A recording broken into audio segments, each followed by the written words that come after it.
Hello guys, good morning. So, ito kauwi lang namin dahil sa nakinaan ko guys. So, itong guys, ako nagliligpit ako ng gamit ko. Para guys, samahan ako magligpit. Yan aking mga dadalhin guys. Puro damit siya guys. Siguro kaso niya sa dalawang maleta guys. 20 to 20 kilos. Ito yung konti lang naman dala ko galing sa Pilipino. Nadagdagan lang dala sa mga bigay.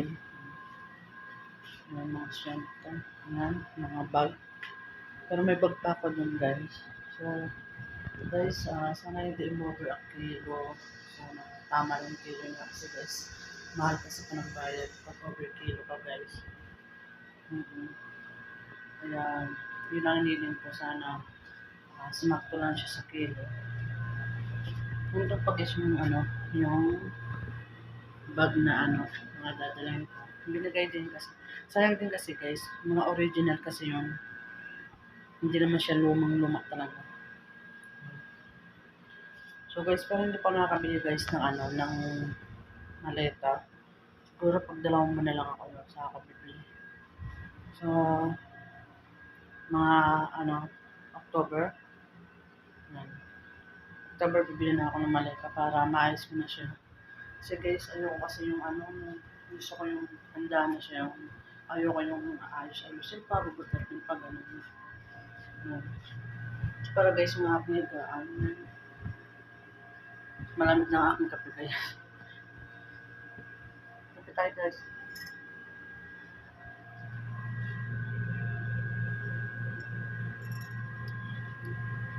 Masarap daw uminom ng maligamgam na kape.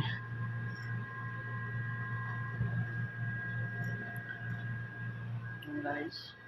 So kahit na alaw na guys dito ng gabi, madaling araw na.